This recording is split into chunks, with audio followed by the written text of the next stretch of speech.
Welcome back to another episode of Estate Planning Nightmares and How to Avoid Them. I'm your host, Jon Braddock, author of the Amazon best-selling book, Click Here When I Die, and the founder of the Legacy Vault by My Life and Wishes. You know, most people think if they make money, they're doing okay. But what if I told you there are families earning good incomes, doing what they believe is right financially, and still potentially setting their loved ones up for confusion, stress, and even financial disaster? Today's guest has lived this from a completely different angle.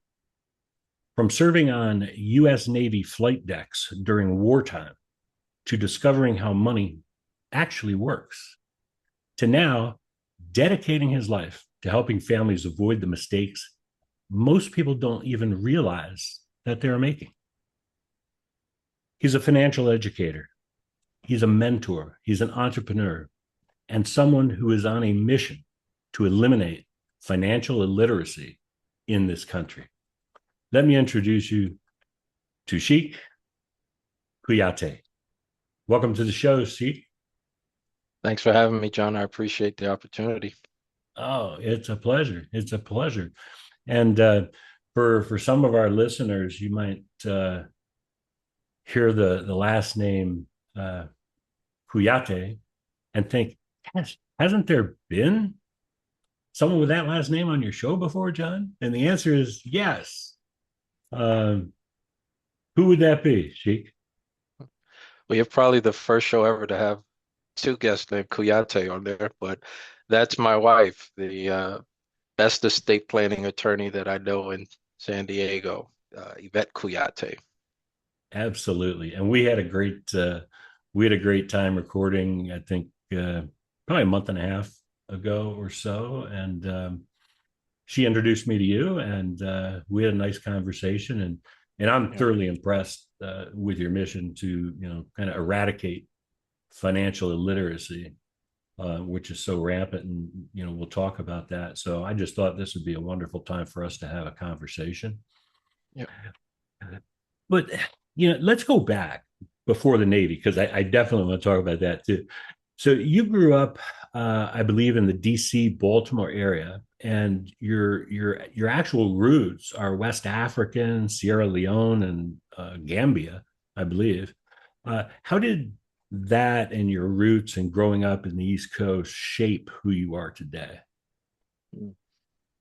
Well, growing up as a Gen Xer, um, both my parents worked. So when the house was empty with me and my little sister and my bigger brother, so we were in the DC area in the 80s running around with our parents kind of nowhere to be found because they would work. And we we lived there during the drug wars in the 80s. I don't know if you're familiar with what was going on in DC at the time, but it was pretty rough. So um, money was kind of like the last conversation any of our family members were having. It was more like my brother got into selling drugs, and for me, I learned just watching him. I was like, I don't want to do that stuff. So I just kind of played basketball and did things like that. And that said, we weren't born around money. We didn't know about money. My dad was the cab driver. My mom worked as a grocery clerk, and money wasn't really a topic in our household. Um, I just knew that if I had $5, I was going to the ice cream truck and I was going to spend every single dime of it, and that's kind of my background with money growing up. Yeah, interesting. It's funny. I grew up uh, late '60s, early '70s. So before you, actually in the East Coast, up in southern New Jersey area. I am familiar with what was going on down in DC in the '80s because I was just out of high school at that time. But yeah, money was something that it really wasn't talked about. No idea, what mom or dad made, which probably didn't need to know, but we probably also needed to have some idea of what money really was, right? Yeah. And like you say, when you get that $5 and you hear the bell of the ice cream truck coming rolling down the street, it's like that money's gone, right? Mhm. Yep. But Yep. wow. So so it takes discipline, right? And purpose and resilience, obviously, from your upbringing and stuff. So at some point, that path led you into the United States Navy. What drew you to serve? Well, when I was in my 20s, I I dropped out of college. And when I dropped out of college, I realized that corporate America is probably not going to be looking for a guy like me. So I got busted up in just doing oddball jobs. I recall working as a leasing consultant. I sold cars with my cousin. Uh, I also did, I even worked at a detailing shop for like 2 days. I was realized that that's not going to be me, but I'm just trying to find work as best I could. So, um, shortly after 9/11, there was a big surge for like military, uh, we'll call it patriotism. It was kind of really big at that time. And I went to a couple of recruiting stations in Baltimore, and the Navy said, "Hey, we'll pay you on the 1st, we'll pay you on the 15th, we'll feed you 3 times a day, and we'll get you the hell out of Baltimore." And I signed that form before they changed their mind. So that was really by entry, and you know, I wanted to I wanted to be a Navy SEAL actually. That's why I joined. I just wanted to be a badass, kind of see where that took me. Once I realized I couldn't swim well enough, I kind of did another job. But yeah, it wasn't really. It was more of like a necessity thing. Also, uh, uh, a real feeling of, man, I could do something different. I could do something that not a lot of people do, um, and serve the country. So I was like, I had nothing else to lose. Nothing was going on. Baltimore, I wasn't really making any money, and that would be the first time I get a fixed check on the 1st and 15th. So I signed. Nice. Yeah. The two steady paychecks and three squares a day. I mean, it's pretty Yeah. good stuff. And so, so you spent, I believe it was 8 years in active duty, including deployments during Iraqi freedom and then enduring freedom. And you were on an aircraft carrier. You're in the flight deck. For someone who's never experienced something like that, like 99% of us out here, Mm. um, what was that like working like on a flight deck in that environment, and especially during a time of war? Yeah. Well, I remember when I got introduced to the job at the recruiting station, they made it seem like it was going to be a Top Gun type of situation. Oh yeah, you'll be like Tom Cruise and all that. But I wasn't a pilot. You had to be an officer to be a pilot. I was enlisted. So they kind of glamorized the position, but essentially I dealt with launch and recovery. So I dealt with catapults and arresting gear. Um, and it's one of the dirtiest jobs. Not alone dangerous, but it's also a very dirty, demanding, physical job. So my first experience on the flight deck, uh, it's fast, and that's the best way I can explain it. And you've got to be well trained before you get up on there. They're telling you what you need to do. You've got your flight deck gear on, you got your helmets, and everything, and extremely dangerous. I recall hearing stories of guys getting sucked in from the word I'm losing, the term, but essentially they'd get sucked in the exhaust. If they weren't in the right place, or if somebody's head was not where it was supposed to be, maybe getting chipped by a wing, or in the arresting gear if the cable snaps, it could just be a really bad day for everybody. So we just kind of learned to always keep your head on a swivel, as they say, and that was a wake up call for me because I knew I didn't want to do 20 years of that. I think one deployment was more than enough for me. So I started working below decks and kind of becoming a bookworm, learning about hydraulics, learning about what they call water breaks. And water breaks are how they stop these catapults from it's used by water and steam. So the catapults would shoot off. Well, they shoot the birds off. We call them birds, the jets off, and that catapult's going at Mach speeds, and it's got to stop right at the edge of the flight deck. So what they're using for that is water and steam. So I operated that, and if you've ever been in that space, it's almost like hearing a bomb every 30 seconds.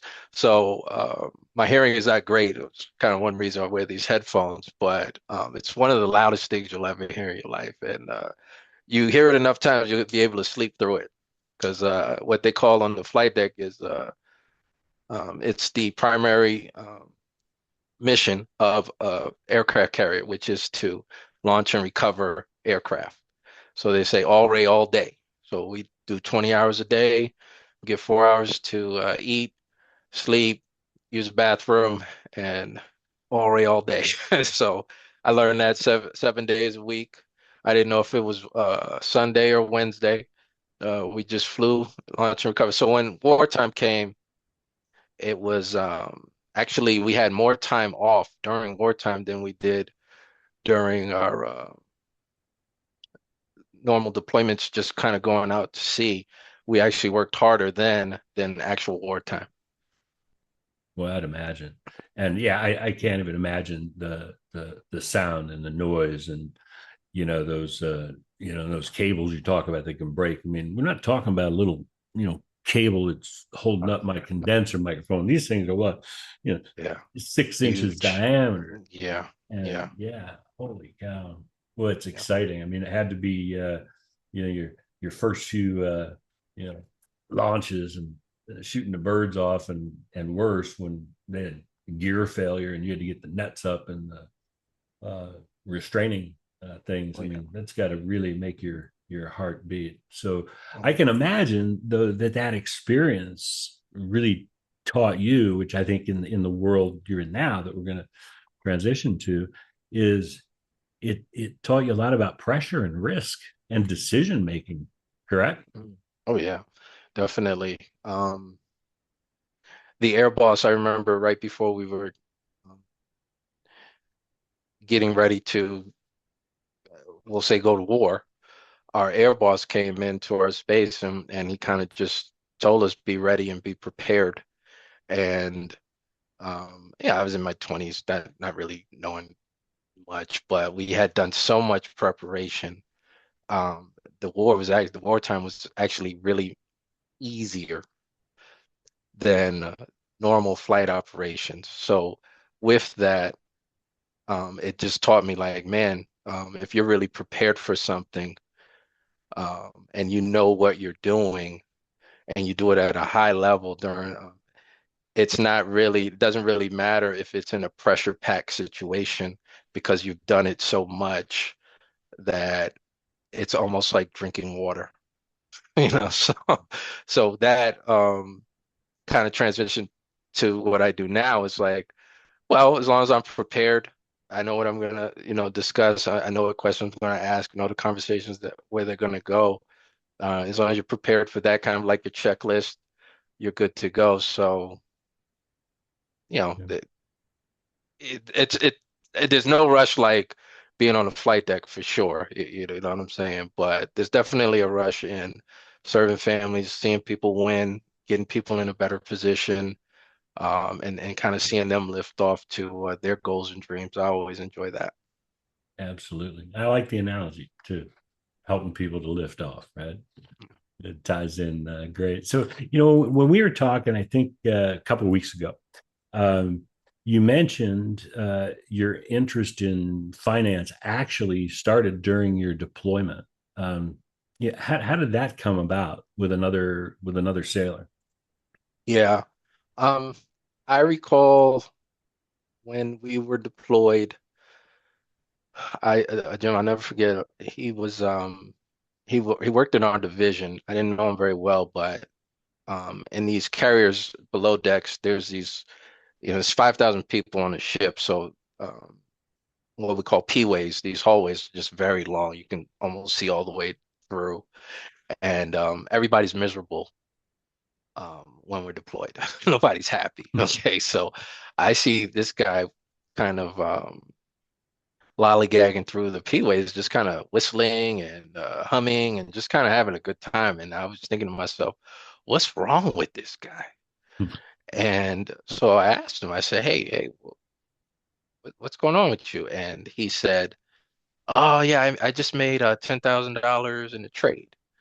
And I didn't know what he meant. I didn't understand anything what he was saying. And he kind of just dismissed me from that point and kept on moseying on down the P-ways. But um, something triggered in me. And it was that how can you make money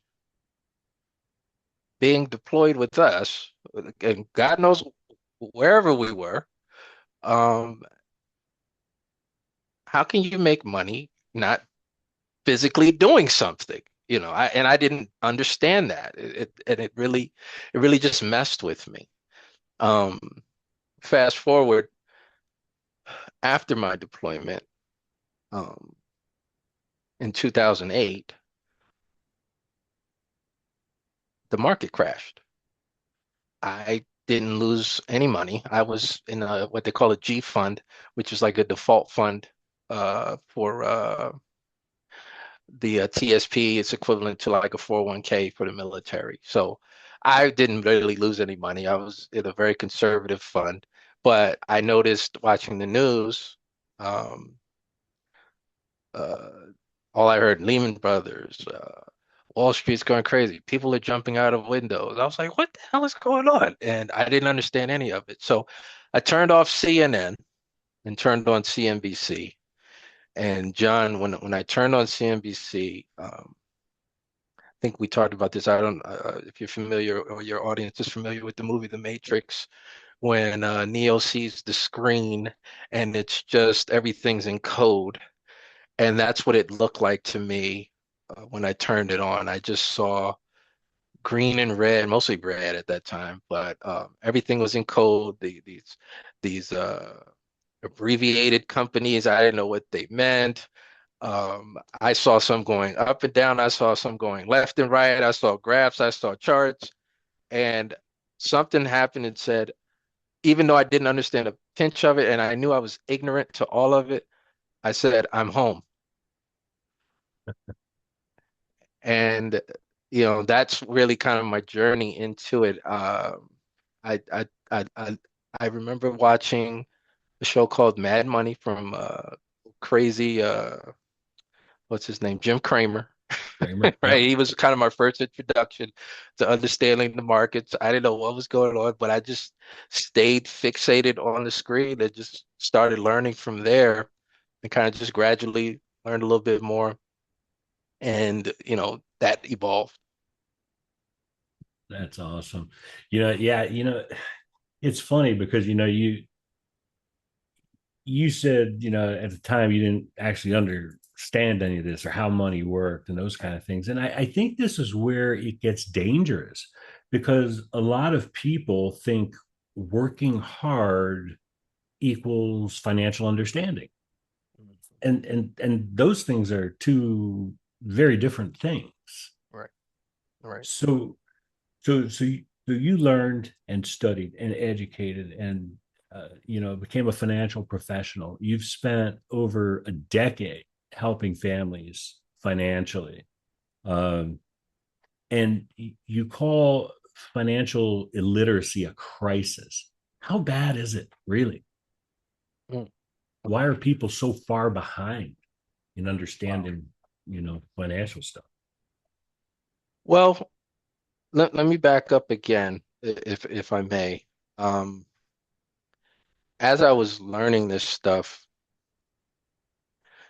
I was thinking to myself, if I don't understand this stuff, imagine how many other people don't, right? And it's bad. It's very bad because, when the market crashed, I think we'll just use the S&P, maybe potentially about close to about 40% drop. You hear about people who were getting ready to retire losing 40 to 50% in one sitting on their portfolio, having to completely do something different. Hearing about at that time Bernie Madoff, that was big news. So if you didn't understand it, and even if you did, you got scammed, all kinds of stuff. So um, financial illiteracy is the number one economic crisis in the world. It affects 5 billion people. Now, just to kind of back up my claim, um, nobody talks about this, but the country is $37 trillion in debt. And at this point, nobody even really knows what that means. Okay. But that's enough evidence to say, man, something is wrong. How did it get to this? They don't teach this stuff in school, right? The government sure as hell doesn't care if you understand it. And I would even say the industry itself, the less you know, the more the industry makes.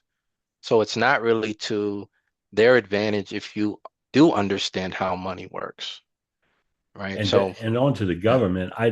You're right on those things. Number one, no, we weren't taught this stuff in school, and if they are teaching it to some degree now, um, again, it's not to the standard that people should have.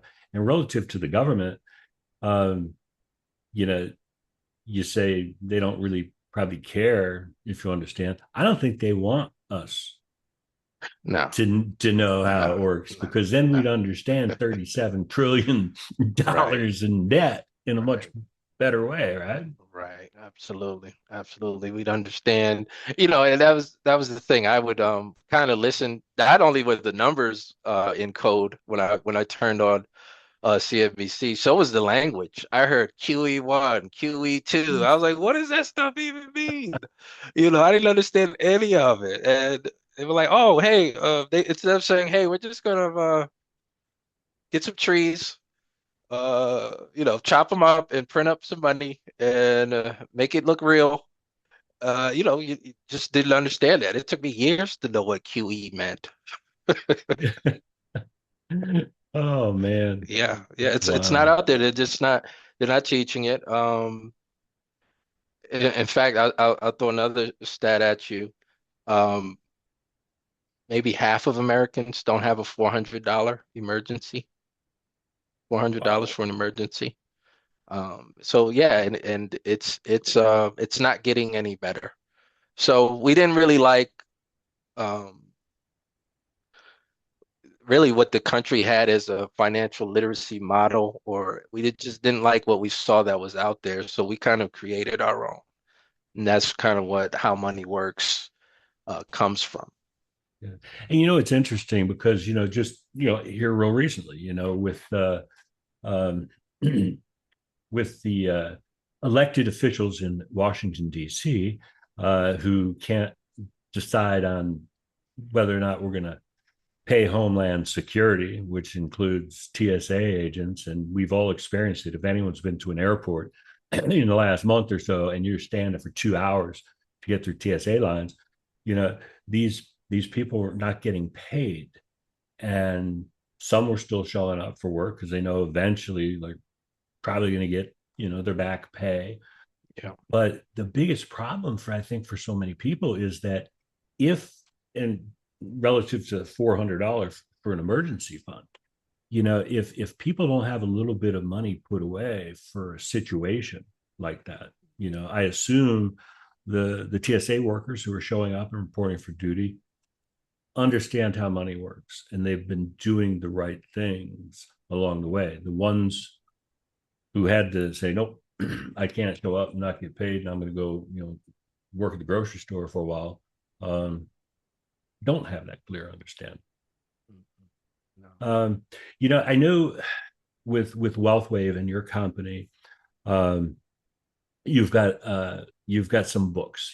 One that really resonated with me. I think it's called "How Money Works." Don't be a sucker or something like that. Did I misquote it?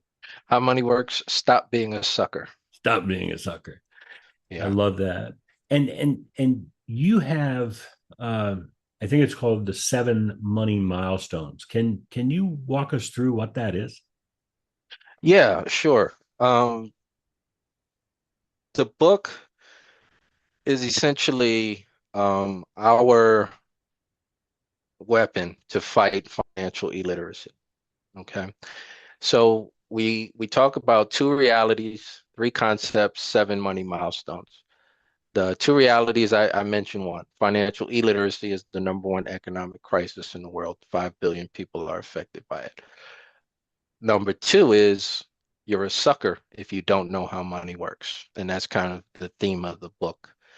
And think about, well, you're old enough to remember in the old days when banks would have these lollipops and you'd go there. Um, and I don't know if you remember what the brand was that they used when they gave them to you. Do you? I should, but at my age, I'm forgetful. Well, okay. Well, they were dum-dums. Dumb. That's right. That's right. And I'm not here to poo-poo on the banks, but understand this. They're not necessarily your friend. All right. And reason I could say that is one of the concepts we talk about is the rule of 72. So the concept you take 72, just for your audience, you take the number 72, you divide it by your interest rate. Let's use a checking or a savings account. 72 divided by your rate of return.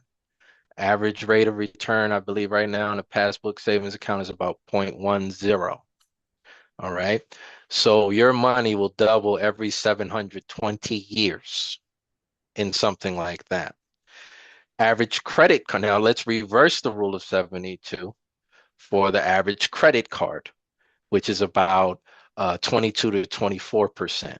72 divided by 24 every 3.2 years. Don't quote me on the numbers. Every 3.2 years or so, their money doubles. So their money doubles every Summer Olympics. Your money doubles every new civilization, right?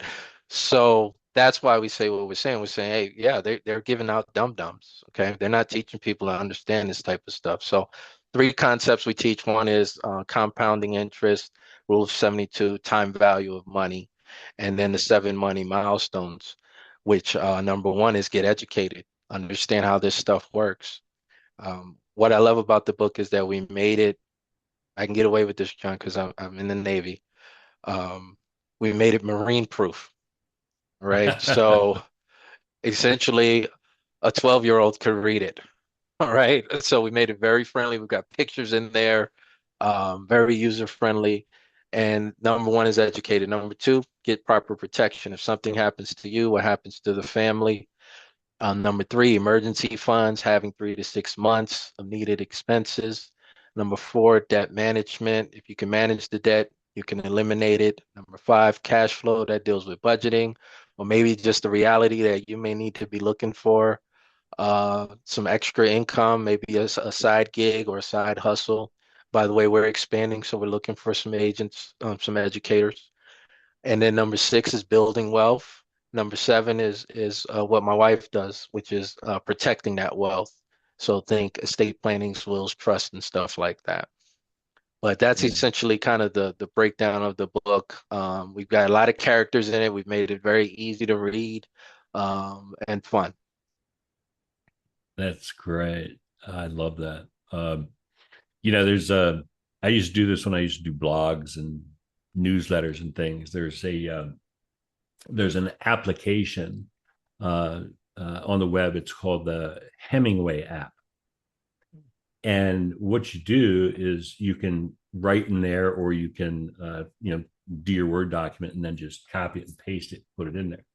And then it will score it based on what level reading grade that it's at. And it used to blow me away because I'd write these things and it's like, and it offers all these suggestions, shorten this, do that. Because it would start out at like a 12th grade reading level. And the goal was to, whenever I put anything out there, put it down to about a third grade reading level. That way, there's not going to be misunderstanding words or concepts or words, and people will actually read it because it's easy to read and fast. And I love that that's what you all have done with your book. In the out of the 7 milestones, if you were to say, number one, which one do most people skip? Well, it's definitely number one. It's number one. As I mentioned, financial literacy, number one economic crisis in the world. Um, People know how to make money, John. We're in America. You know how to make money, okay? But people don't really understand how it works, right? They don't understand that money is an employee. It can be put to work. I had a mentor told me, he said, listen, money is the perfect employee. It doesn't need a lunch break. It doesn't need a smoke break. It doesn't need a nap. It doesn't need a time off or leave. Money will work 24 hours a day, 7 days a week. It will work like a slave. And the best thing about it is that it will never complain. Yeah. Poor people, let me back up. Wealthy people make their money work for them. Poor people always have to work for their money. And until people understand that, they're gonna be stuck. You know, so we actually have something similar to your Hemingway app. I don't think I've mentioned to you.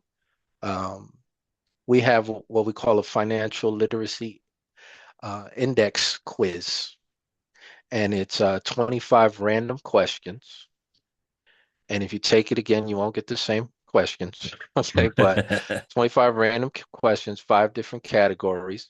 That's going to test your financial literacy just to kind of see where you are. You'll get a report, free report, kind of give you your score, tell you where you got strong, tell you where you could use some work.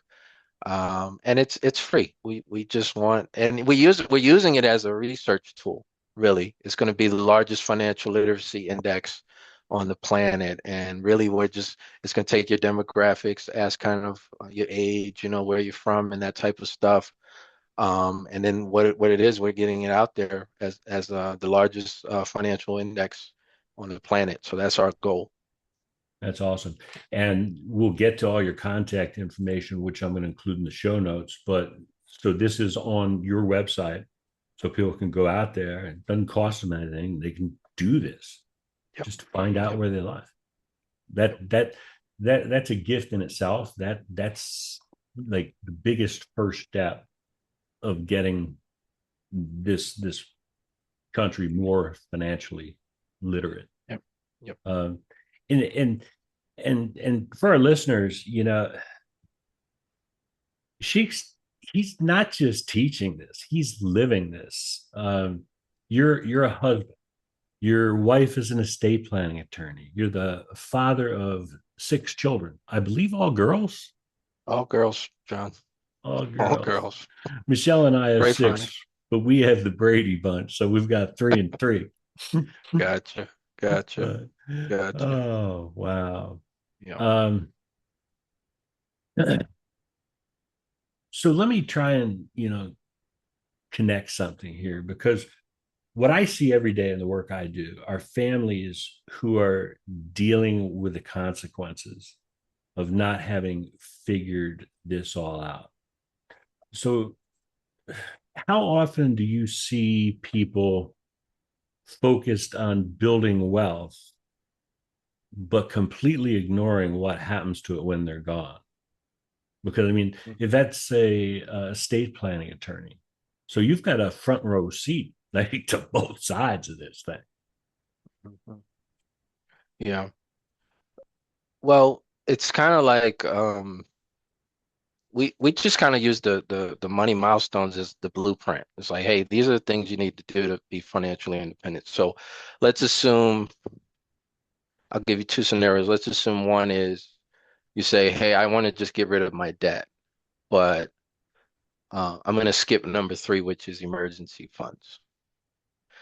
So now, um, you're at it. You're really going at it. You're taking care of your debt, man. Things are happening. Things are happening. But you got no savings, but things are happening. You're making things happen. Next thing you know, you got an emergency. The let's say the refrigerator goes out, or the engine bust, or something crazy with a family member happens. And now, guess what? You got to go back to and use. You got to go call your slave master, the credit card, and you got to go find a way to go swipe that thing, get back into another debt. And it's kind of what we call the sucker cycle in the book, where it's kind of like a robbing Peter to pay Paul situation. So the order does matter for sure. So that's number one. So I see people say, "Oh, I want to get rid of my debt," which I'm all for it. I'm completely on board. But what if you lose your job? What if you have an emergency? What do you fall back on? It's more than likely going to be that same credit card that you hate and you're trying to eliminate. Another scenario would be investments versus insurance, which could be a bit controversial, but some people say, "Oh, I don't need life insurance. I'm just going to save money. I'm going to save money." Right? Well, what they're not taking into consideration is early death or just something happening, or long-term care needs. So essentially, what we found out is the number one. What do you think the number one reason for bankruptcy is? Oh, absolutely have to be medical expense. Yeah, healthcare issues, Yeah. right? Right. And if you have that issue and you don't have it, like you're not properly protected, as what we say. You don't have proper protection. That could be in a health issue or life issue. Well, whatever little amount that's there is going to be eaten away by that other issue. So making sure you're properly protected is absolutely crucial, you know. And a lot of people think it needs to cost a lot. Not so. The industry understands that the baby boomers are here. Right? You're a baby boomer, John? I am. I'm telling you, All right, you're a baby boomer. right at that break part. I'm a 61, and 1963 was when it went Okay. into Okay. Yeah. whatever the Yeah. next one is. But, Yeah. So someone's turning 65 every 7 seconds. That's 10,000 people a day. That started January 1, 2011. That's going to continue until December 31st, 2029. All right. Um, that's going to be, well, that's already turning into a problem with the rising costs of healthcare. Long-term care is becoming a big, big, big issue, right? Some states are starting to make it mandatory that you have it because they don't want to flip the bill, you know? So making sure that you kind of have something that's making sure you're protecting the asset that is you if something happens, so it doesn't eat away at what you're trying to build, which is wealth. So we help people kind of find a happy medium on how to get there. yeah, I really love that. So if someone wants to get on track starting today, right? I want to understand how money works and work my way through the milestones. Where do they begin? Should they, as a starting point, go out to your website, do the financial index? Can they get a copy of your book out there? And does that cost them anything? No, it's free. We give out our books for free. We don't charge anything for that. Go on my website, howmoneyworks.com/. S Kuyateh. Um, and you can request a book. We've got an ebook, 3 versions of it, called Change Your Literacy, Change Your Life. If you want the physical books, we've got How Money Works, Stop Being a Sucker. We've got How Money Works for Women, Take Control or Lose It. We've got How Money Works Next Generation. Think of that's for the Gen Xers and Gen Zs, where their financial situation is going to be a little different. So we provide a book for that too. And yeah, same thing. Get on, take the quiz, just kind of see where you are. The reports come to me. We could have a conversation, kind of see where you are, see what you want to do, what's important to you, what you're trying to accomplish, and help you get there. I love that. I love that. And again, as a husband and as a father, as a man of faith, um, a man of service. Thank you for your service, by the way. Um, you're doing the right things. You're not saying, "Hey, buy my book and you can learn how money works." You're saying, "Go to my website, get the book, I'm giving it to you. It's my gift. Take the quiz, and if I can help you, I'll help you." And for our listeners, everything is going to be right below in the show notes, link to Sheik's website, um, contact information, etc. So, hey, Sheik, this has been powerful, man, because this isn't just about money. It's about responsibility. It's about leadership, and ultimately, it's about legacy, right? And if people don't understand how money works, there's a very real chance their family will have to pay the price for it. So I really appreciate you coming on and sharing this with us. Thanks, John. I appreciate the opportunity to be on here. I really love what you're doing with your platform, and getting people to become aware of what's going on. And I look forward to kind of seeing how your channel grows. Thank you very much, and That's right. I the same with you. And for our listeners, thanks again for joining us. If you've gotten value from this, give us a thumbs up, hit the subscribe button. More importantly, share it with someone who needs to hear it.